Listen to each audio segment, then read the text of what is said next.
All right, good afternoon, everyone. Again, Corporal Dan Bartok, Dearborn Police Department Public Information Officer. We're still on scene west downtown Dearborn in front of our Hampton Inn, where officers responded to a possible shots fired situation. Again, officers responded very rapidly, secured the scene, started evacuating employees and guests of the hotel. We have multiple officers still on scene.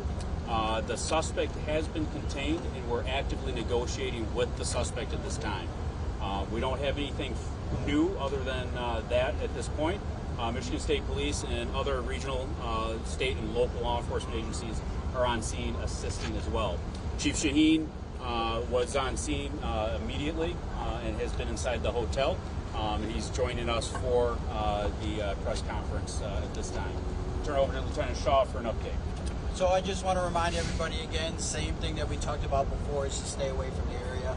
I know that our curiosity gets to us and we want to come down to see what's happening, but this is a very fluid situation.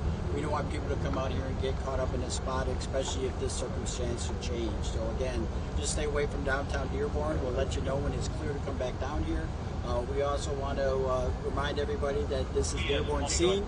Our job here is to provide what support we can, which we provided our emergency support team, our aviation units, troopers, and anything the chief asks for, he gets. So that's where we're at as far as the MSP portion. Chief, can you set the scene for us out here, Mr. Sloan's side? Yeah, so, our officers respond. Closer, Chief? Yeah, you bet. So our officers respond on reports of shots fired. And, once we arrived on scene, we made contact with one individual who currently is, I would describe, barricaded in one of the hotel rooms. What I will say is that we're actively negotiating with that individual. We're all working towards a peaceful resolution, and hopefully that's what we're going to do. Can you give us any information about what precipitated this? There was some type of dispute with the hotel staff or the clerk.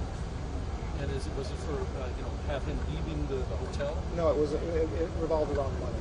That's the owing of a bill. Yeah. He has a long gun, does he not? So he is armed with a long gun, and so that's why we need people to keep a safe distance away from the area this time. I will add that schools, I know there's some questions about some of our local schools.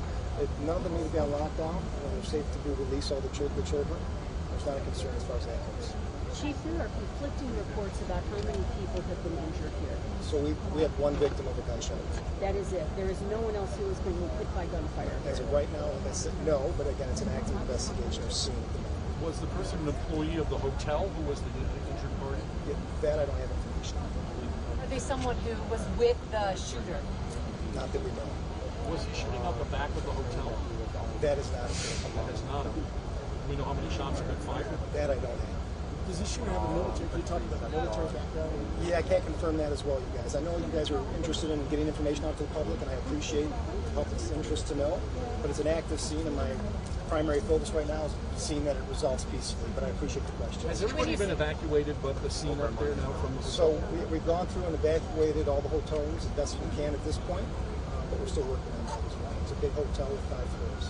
When you say you have to be careful because it's an active scene and you're negotiating with him, is there a message you want to send to him that he might hear through this? So if he should, I would implore him to please come out peacefully.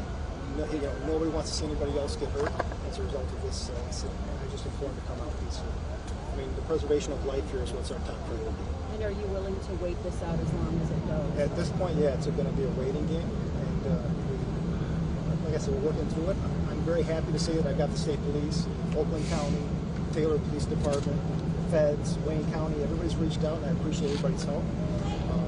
Does their family or friends of this person in the building maybe try to help you at all? Yeah, we do have family. They're all trying to work towards a peaceful resolution. Can you talk about those reports? Are you concerned about how much ammo this guy might still have left?